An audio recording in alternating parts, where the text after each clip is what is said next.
nuestra humanidad, ¿no?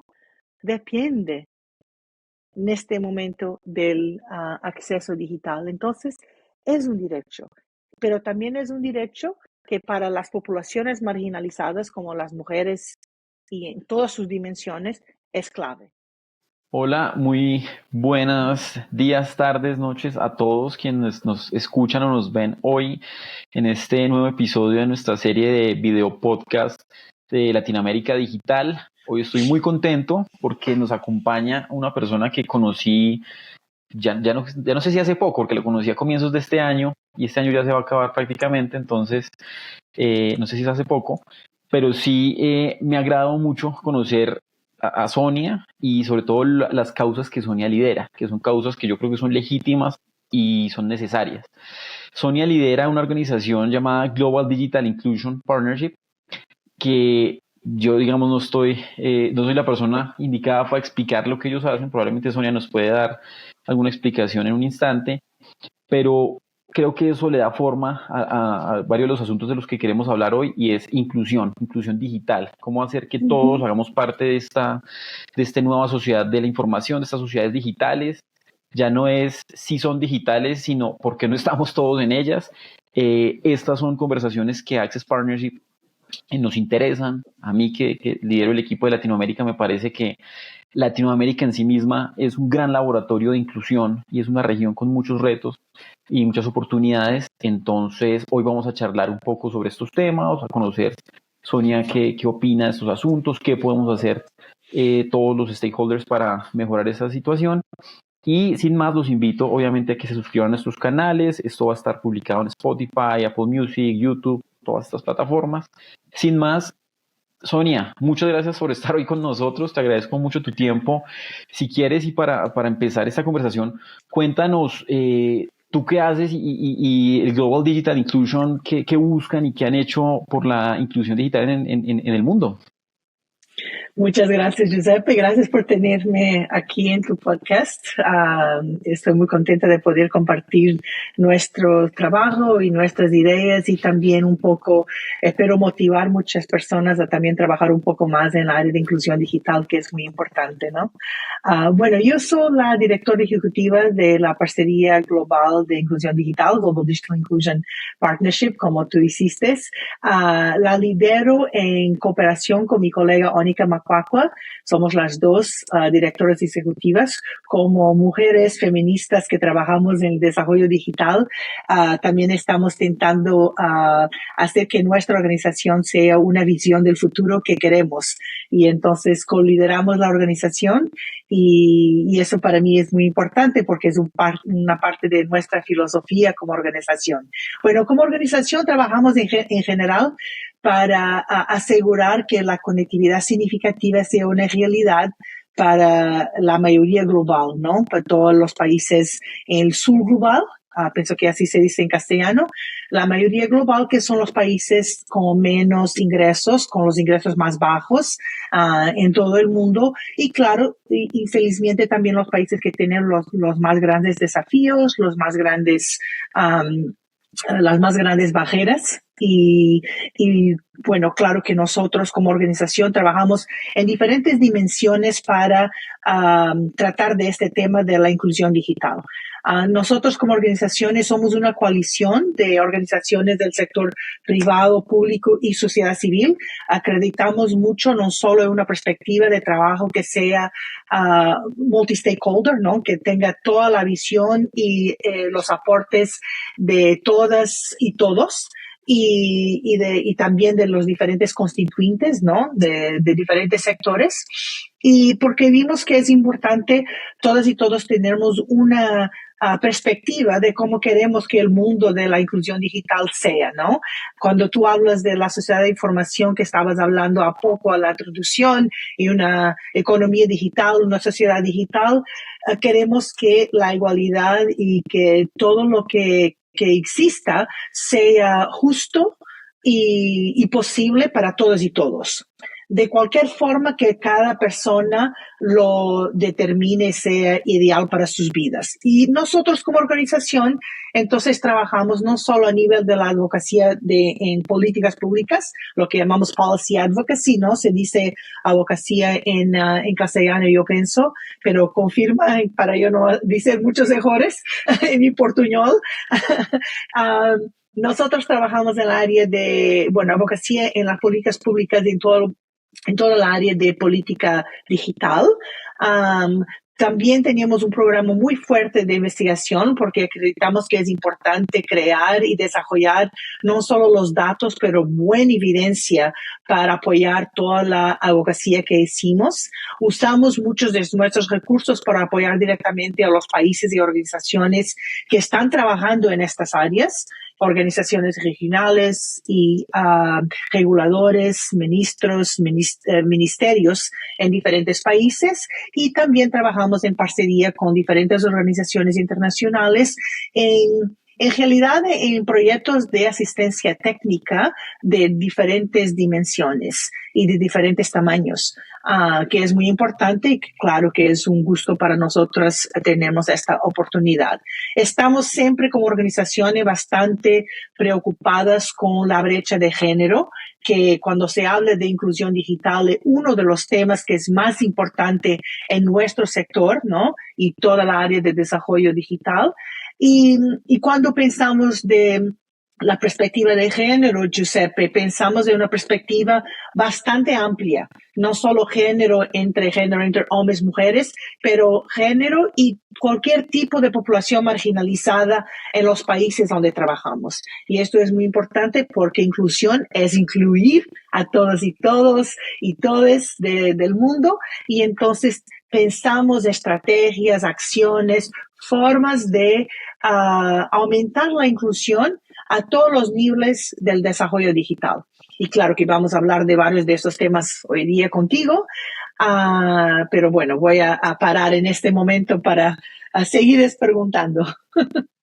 No, espectacular, Sonia. Muchas gracias. Y de hecho creo que algo de lo que mencionas en el tema de promover el acceso justo a la tecnología, creo que eso es un punto, y recuerdo que lo conversé contigo en algún momento, eso es lo que nos une, creo que en valores corporativos con Access Partnership. Access Partnership, más allá de la consultoría y todo lo que nosotros hacemos, uno de los principios fundamentales que manejamos es ese, promover el acceso justo a la tecnología, que la tecnología es un tema tan maravilloso pero tan riesgoso que si no hay justicia de por medio y si no tratamos de que todos podamos acceder en condiciones buenas, pues pueden haber efectos no tan deseables. Entonces creo que es algo que a nosotros realmente nos interesa. Y con base en eso que te acabo de mencionar, quisiera plantearte una pregunta, digamos, en esa línea.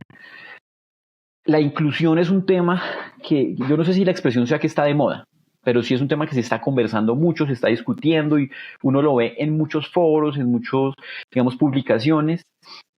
Pero una cosa que a mí a veces me genera cierto cuestionamiento es cómo trascender del cliché de mencionar la inclusión por mencionarla y cómo lograr medidas contundentes, pragmáticas y que el efecto sí sea ser incluyentes, incluir a todas las personas, a todas digamos, los seres vivientes incluso, y no simplemente decir, claro, tenemos prácticas inclusivas, pero que en la práctica no pase nada. ¿Cómo lograr trascender a la acción en temas de inclusión?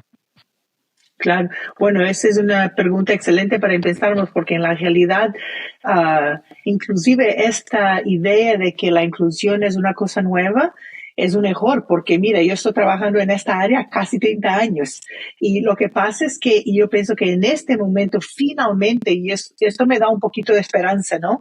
De que quien está trabajando en nuestro sector está finalmente pensando un poquito o un poquito más en estas realidades sociales, porque la realidad es que el sector digital, no todo lo que tiene que ver con inclusión digital, es simplemente una reflexión de la sociedad donde vivimos, y todo lo que tiene que ver con inclusión o exclusión o desigualdad son las mismas realidades, las mismas experiencias que tenemos en otros sectores de nuestras sociedades. Pero en el sector digital, en realidad no es un interés nuevo, ya existe a bastante tiempo.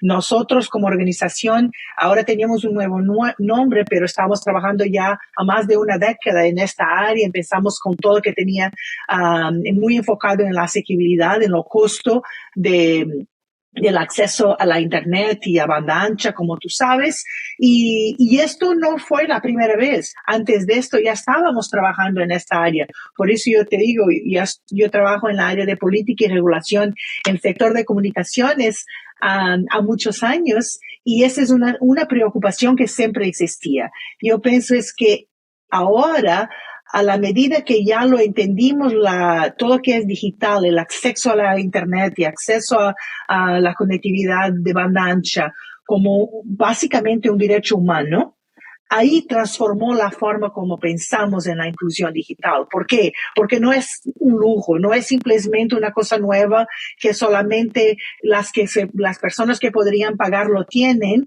y las otras personas, bueno, estaban excluidas.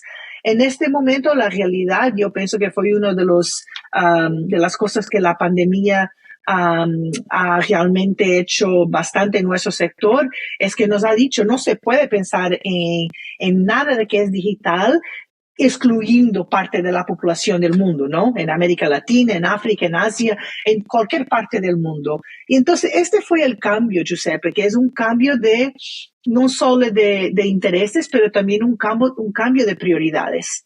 Y este cambio, felizmente, es pena que la pandemia fue lo que pasó para que las personas abrieran los ojos y tomaran atención, pero en la realidad ya existía. Pero la pandemia nos ha realmente llamado la atención la importancia de la inclusión en el sector digital. Esto es lo que fue diferente. ¿Por qué? Porque de repente, durante la pandemia, estábamos todas las personas del mundo dependientes de lo digital, de la conexión, de la conectividad, de la internet. Y claro que mostró mucha la desigualdad, mostró mucha la exclusión y mostró mucho el facto de que la exclusión también no dejó que las personas pudiesen beneficiar de todos los servicios que muy rápidamente fueron transformadores, ¿no? Durante la pandemia. Y esto es una responsabilidad pública, ¿no? Cuando trabajamos en política pública es un problema que tenemos y que tenemos que tener la responsabilidad, que admitir y abrazar esa responsabilidad del interés público, de que no podemos pensar en gobernanza digital, en plataformas digitales, en gobiernos, digitalizar en todo lo que tiene que ver con administración pública, cuando la mitad de sus poblaciones no están en esas plataformas. El servicio público, ¿no? Todo lo que estaba pasando en la parte de salud y educación durante la pandemia, nos ha mostrado que estos son servicios públicos. Entonces, toda la población, los gobiernos, los países tienen la responsabilidad de brindar esos servicios en cualquier tipo de plataforma, no solo plataformas analógicas, pero también las digitales. Y cuando pasamos los servicios públicos a plataformas digitales, automáticamente estamos excluyendo más y aumentando las brechas. ¿Por qué? Porque muchas personas no tienen acceso a estas plataformas. Y una cosa que es importante, Giuseppe, que podemos hablar más aprofundizadamente, es que mismo yo pienso que mucha gente hace el error de pensar, pero toda la gente tiene un celular, toda la gente tiene un móvil, ¿no? Un aparato, un dispositivo, pero los tipos de dispositivo que las personas tienen no les dan las oportunidades que queremos. El facto de una persona tener un celular, pero el celular no está conectado a la internet, entonces no les da opciones. Sí pueden hacer una llamada, pero no, esto no es acceso a servicios públicos, no es acceso a educación, no es acceso a escuelas, a salud, a cualquier tipo de información, inclusive sobre sus propios derechos como personas cívicas, ¿no? En un país. Entonces cambia, ¿no? También el entendimiento de qué quiere decir sermos personas que vivimos en una sociedad digital. ¿no? ¿Qué tipo de capacidades tenemos que tener para realmente participar en una sociedad y una economía digital? Y cómo nos tenemos que preparar para hacerlo bien y beneficiar completamente. Y esto realmente no es posible. La gran mayoría de la población del mundo, inclusive una gran porcentaje de la población en América Latina y el Caribe, no tiene esta oportunidad, porque existen no solo muchas brechas, la inclusión digital no es una realidad y hay tantas dimensiones de esta inclusión o en realidad de la exclusión y tantas partes que determinan la exclusión que tenemos que pensar más seriamente, ¿no? En todos estos temas para realmente construir una sociedad inclusiva. Haciendo doble clic en esto último que mencionas, iba a tratar de hilar bien la idea. Cuando desde el lado de los hacedores de política pública, las autoridades, etc., cuando desde ese lado no se tiene pleno conocimiento y plena intención de ser inclusivos, por defecto están siendo exclusivos, excluyentes, cuando no son conscientes. Exacto. Que deben ser. ¿Sí crees exactamente. Sí, no, sin duda. Y yo pienso que este es uno de los desafíos principales para las personas que son responsables por políticas públicas, regulación y pensar de cómo queremos construir esta sociedad inclusiva, ¿no?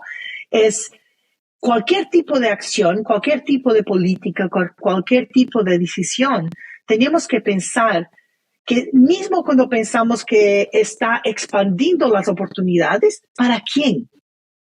Por ejemplo, un ejemplo que yo siempre me gusta de dar, porque es muy importante, es lo 5G, 5G, ¿se dice? 5G. Por ejemplo, 5G es una tecnología que tiene muchas oportunidades y que nos puede dar bastantes cosas nuevas, inclusive la oportunidad de expandir la conectividad a ciertas áreas que hasta ahora han tenido más dificultad, ¿no? A alcanzar el servicio. Pero este tipo de tecnología también tiene un costo muy grande. Y cuando pensamos en políticas públicas que están enfocadas en simplemente aumentar la sofisticación de los servicios y la sofisticación de las oportunidades por ejemplo, en ciudades, en áreas donde la infraestructura ya está desarrollada, estamos automáticamente no poniendo los recursos y nuestros esfuerzos a aumentar las oportunidades para las personas que continúan desconectadas. Entonces, teníamos que hacer escojas, ¿no? Y a veces es difícil porque yo conozco muchas personas que son políticas y políticos y es difícil este equilibrio, ¿no? Porque quieren mostrar acciones de la perspectiva de la política que son atrayentes al público, pero es un público limitado, Giuseppe, ¿no? De mi perspectiva, cualquier persona del mundo debería tener, ¿no? El objetivo de ver más personas beneficiando de todo lo que hicimos de la política pública, inclusive en nuestro sector digital, que es súper importante, ¿no? Entonces, sí, claro, tenemos que reconocer estos, ¿cómo se dice? Trade-offs, ¿no? Que no deberían ser trade-offs, deberían ser decisiones claras, que no podemos invertir tanto en algo que va a beneficiar un grupo muy chico cuando podemos invertir lo mismo y beneficiar un grupo mucho más grande. Estos son el tipo de preguntas que nos tenemos que hacer cuando hacemos decisiones de política, de regulación, de estratégicas a nivel de los países del desarrollo digital en cualquier país del mundo. Eso que mencionas es muy interesante. Te voy a contar una anécdota muy chiquita, muy pequeña. Ajá. Y mi esposa estuvo hace muy poco haciendo un trabajo de campo aquí en Colombia, una región del Caribe, donde la mayoría de pueblos son muy pobres, muy pobres. Son los niveles de pobreza más alta de Colombia. Y ella tenía que ir a estos municipios. Y la sorpresa de ella se dio cuando, para desplazarse entre los pueblitos, para hacer el pago de un almuerzo, de una bebida, cualquier cosa, se dio cuenta que las aplicaciones de transporte las estaban usando las personas de la zona para hacer una especie de transportes masivos entre pueblos, que ellos ya no estaban, los bancos les quedaban muy lejos y los cajeros electrónicos para retirar efectivo les quedaban muy lejos y eran temperaturas muy altas, entonces ellos decían, no, hazme una transferencia a mi cuenta digital o todo ese tipo de cosas y crearon, Claro. le dieron forma a la tecnología de tal manera que les solucionaron unas cosas muy puntuales. Mi esposa me decía, cuando me contaba eso, ella me decía, oye, están usando la misma tecnología que usamos aquí en Bogotá o que se usa en Londres, pero la adaptaron a su entorno mediante lo que ellos tienen. ¿Qué tan importante es escuchar el usuario, escuchar estas personas que de pronto están en ese borde de la inclusión o que aún no han sido incluidos en esta sociedad digital y decir, venga, ¿usted cómo quiere usar la tecnología? ¿Cómo quiere usted apropiarse de esto? Porque evidentemente la expectativa de uso mía en Bogotá, que es la ciudad más grande de Colombia, versus un pueblo pequeño, puede ser distinta a la expectativa, pero lo que queremos al final es la solución. ¿Tú qué Claro. has visto de estos ejemplos o cómo podemos hacer para escuchar más el usuario, escuchar más esos que están desconectados, que no están siendo incluidos y entender sus dolores para poder traducir eso a políticas públicas y acciones ya más contundentes? Es clave. Tenemos siempre que, es clave y tiene que ser el primer punto de partida para cualquier tipo de decisión y idea, plan, lo que sea. Giuseppe, una persona, inclusive mira, tú como consultor, yo como advisor, ¿no? Consejera, como ustedes dicen, cualquier de nosotros que estamos trabajando en este sector, si teníamos la responsabilidad de desarrollar un proyecto, aconsejar a alguien sobre cualquier tipo de política pública, el primer punto es hablar con las personas que tienen que beneficiar de lo que se está desarrollando. Si no lo conocemos, si no tenemos, como se dice, ese acceso directo y conocimiento directo con esta población, no lo estamos haciendo bien, porque te cuento que en cualquier país que yo trabajo, siempre hay varias historias de personas que cuando van a las áreas rurales o a una área periurbana o una área más remota de su propio país, muchas veces es la primera vez que están conociendo la realidad de su propio país. Y esto me pasa en muchas partes del mundo, en América Latina, en Caribe, en África, en Asia. Y yo me da cuenta, pero ¿cómo no conocen? Es su propio país, pero no conocen. Yo me recuerdo, no voy a decir cuál país para no ofender a nadie, yo me recuerdo una historia, unos años, y esto ya a más de 10 años estamos haciendo trabajo de campo en un país y yo dice a las personas de la agencia de regulación con quien estábamos trabajando sobre un proyecto de acceso universal y estábamos haciendo unos inquéritos. Yo les dice, ¿por qué ustedes no vienen con nosotros a testar los inquéritos para que se den cuenta si las preguntas son las preguntas correctas, si estamos estudiando bien, ¿no? La población para cuál lo estamos diseñando todo un proyectos de acceso universal que ya han sido financiados por su Fondo de Acceso Universal. Entonces, bueno, fuimos bastante convencimiento que tienen que ir, bueno, se juntaron a nosotras y nosotros de nuestro equipo y estaban así como que estaban en un mundo aparte. ¿Cómo es posible? No acreditaban de que habían personas en sus países que nunca tenían usado un teléfono, a empezar, que nunca tenían usado un celular, que ni siquiera sabían lo que eras. No eres parte de su mundo. Y Giuseppe, esto no está muy lejos de la realidad de hoy día, no está muy lejos de tu realidad en Colombia, te cuento. ¿Ok? Ahora, en la última década, muchas más personas tienen por lo menos un celular o conocen algo que tienen, o tienen un celular básico. Pero lo mismo, esta misma historia que te estoy contando, de nunca tener usado el celular o un teléfono, es igual a nunca tener usado la internet, nunca tener escuchado algo que viene de un dispositivo, ¿no? Es la misma experiencia, pero ahora la estamos cambiando a ¿cómo se dice? El contexto de internet, ¿no? pero es la misma. Hay mucha gente. Por eso yo soy muy crítica a muchos de los datos que tenemos y que estamos mejorando siempre. Trabajamos en parcería con todos nuestros colegas, inclusive con la OIT y con muchas otras organizaciones internacionales para mejorar cómo medimos, ¿no? Cómo producimos los datos que nos da una idea mejor de la realidad de nuestros mundos. Y una de las cosas que yo siempre digo es que cuando hablamos de que más o menos 3 billones de personas en el mundo no están conectadas, que son los nuevos datos de la OIT, en este momento ellos dicen 2.6 billones que no están conectados, en la realidad es que es mucho más, es como 4 o 5 billones, porque mismo las personas que supuestamente están conectadas simplemente han tenido una primera experiencia con la Internet, pero no la usan diario, no pueden usar diario, no tienen esa experiencia, no tienen ni siquiera la idea completa de todo lo que pueden beneficiar y aprovechar si tuvieran esta oportunidad. Si no tiene forma de pagar, no tienen dispositivos. Una de las grandes, tú sabes que GSMA, por ejemplo, ha publicado ahora esta semana los datos, o la semana pasada, de sus nuevos índices, ¿no? De conectividad móvil en todo el mundo, inclusive en América Latina, datos muy interesantes. La realidad es que hay mucha gente que podría tenerlo y no lo tiene. Y no lo tiene muchas veces porque no sabe, porque no se siente segura o seguro de tenerlo, porque tiene miedo.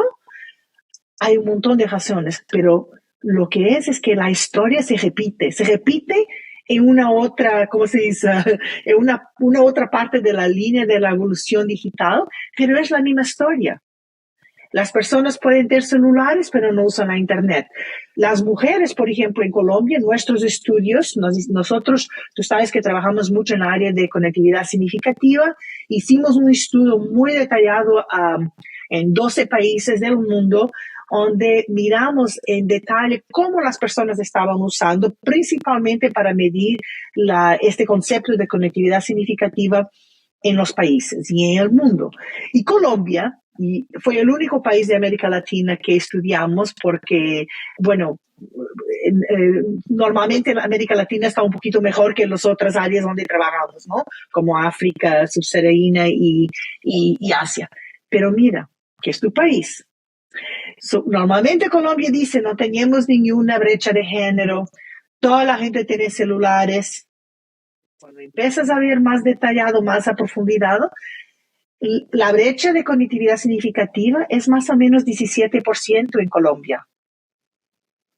La brecha ¿cómo se dice? Conectividad significativa de género. ¿Por qué? Porque las mujeres colombianas tienen los aparatos más baratos. No pueden pagar datos. En Colombia, la brecha de rendimiento, ¿no? De ingreso todavía es muy grande entre hombres y mujeres.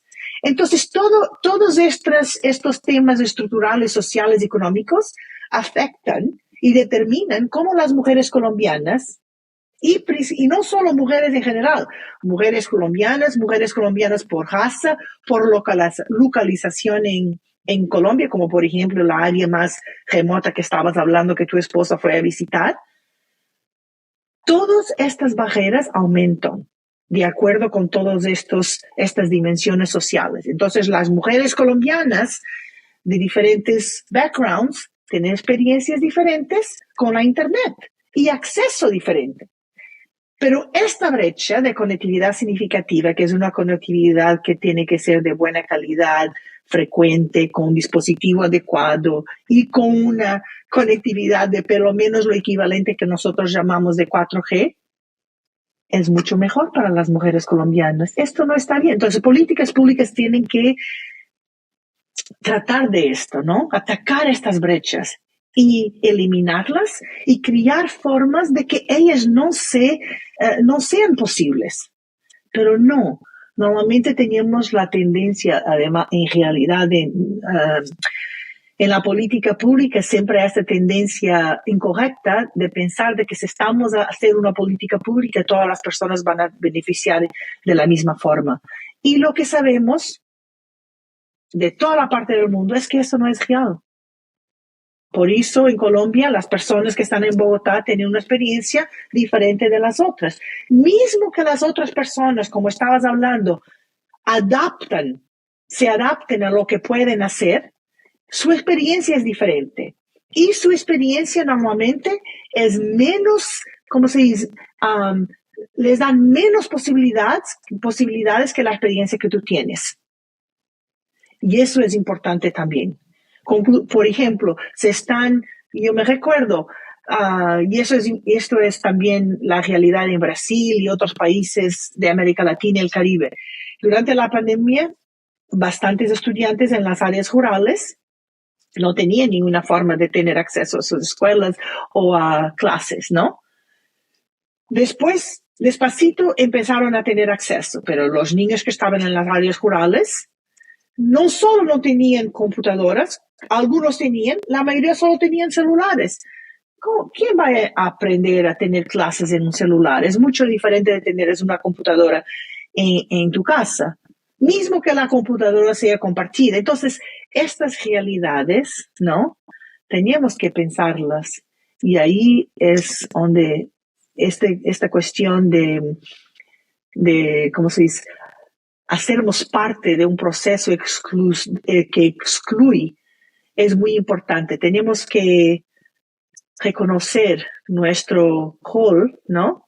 En este proceso. Y parte de este reconocimiento es siempre hacernos recordar para quién estamos trabajando, quién queremos que beneficie de lo que estamos haciendo. En cualquier tipo de proyecto, Giuseppe, lo más grande, lo más chico, cualquier tipo de trabajo que hicimos, hay siempre una sociedad, un contexto, y si no conocemos este contexto, estamos mal. Por esto, el primer punto, como tú preguntabas, es la persona que quieres que beneficie de lo que estás haciendo.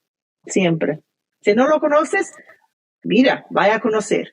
Hace una viaje, vaya a pasar una semana en un área rural, un área diferente, pero si no lo haces, disculpes que no lo conoces. Y eso no lo puedes conocer de hablar con otras personas. Tienes que tener esta experiencia personalmente. Por lo menos así yo lo pienso. No, es absolutamente enriquecedor escucharte hablar de esto. Es un tema que a mí personalmente siempre me ha apasionado mucho.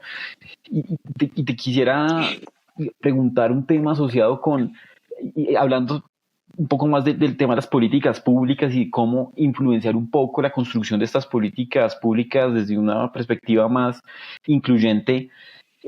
No sé si cómo ves tú esto, y es, por lo general, lo que nosotros hemos visto, lo que yo he visto, es que las políticas de conectividad se diseñan, obviamente, de arriba abajo, el top-down approach, que tengo los números, simulo, listo, y se miran como un vertical, el vertical de la conectividad o de las telecomunicaciones, y listo, y eso fue. Yo creo, y es un tema en el que nosotros hemos estado asesorando varias autoridades en las regiones, venga, la conectividad influye y permea absolutamente todas las actividades de la sociedad.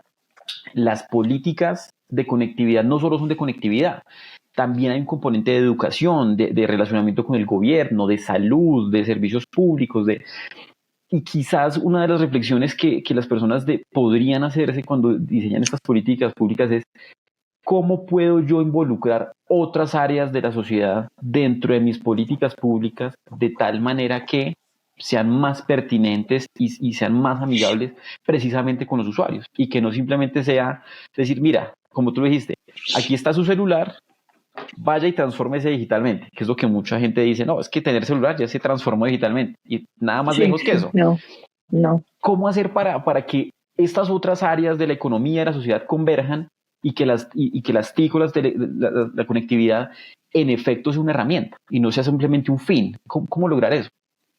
Sí, bueno, eso es una pregunta muy grande, ¿no? Podríamos hablar una hora más solo sobre esto. Te voy a decir dos cosas. Yo pienso que son fáciles de lembrar, de recordar, y para mí son muy importantes. Una es colaboración. Colaboración. No se puede pensar en el sector digital como un sector solo que vive solo con sí propio, ¿no? El sector digital existe como una plataforma para todos los otros sectores de la sociedad y la economía. No, nuestro sector no es un sector específico, es un sector complementario, de apoyo.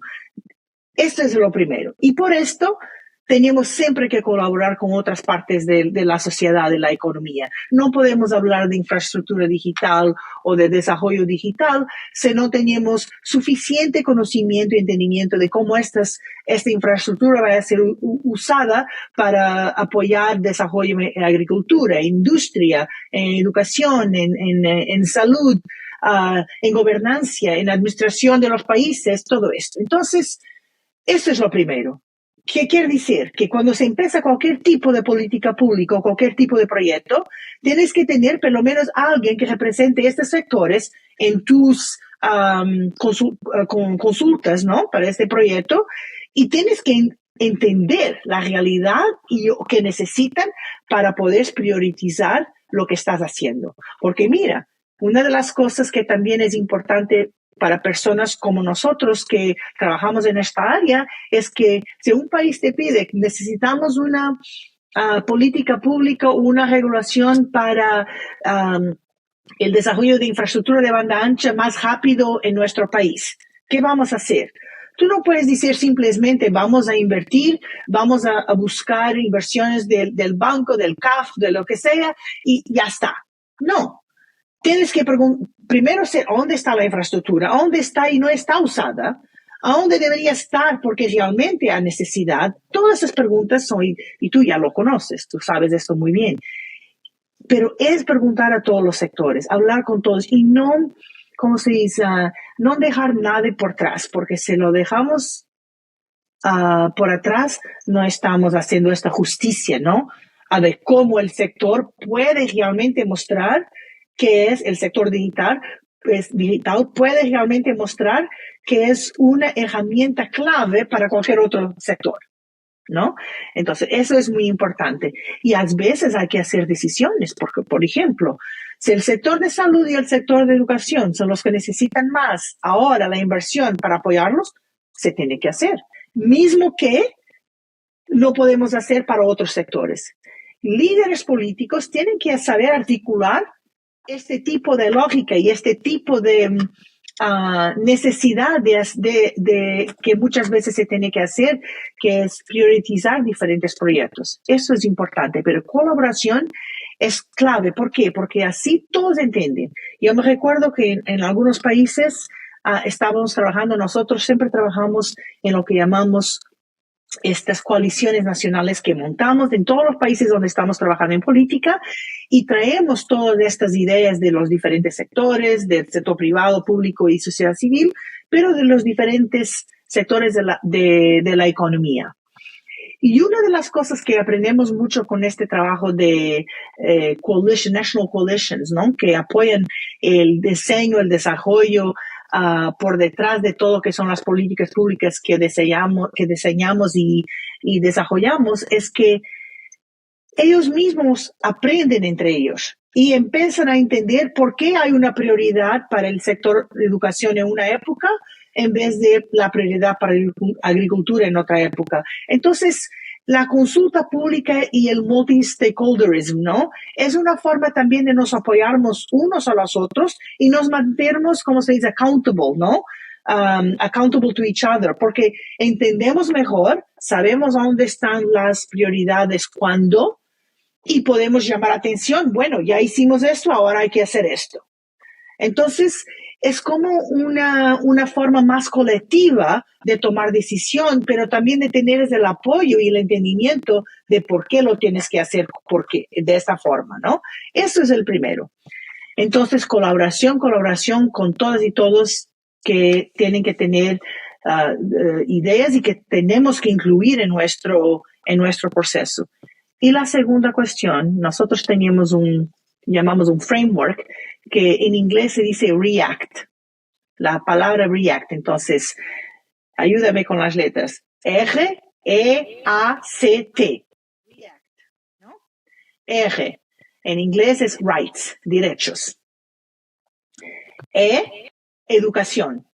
A, acceso y asequible. C, contenidos. Y T, targets.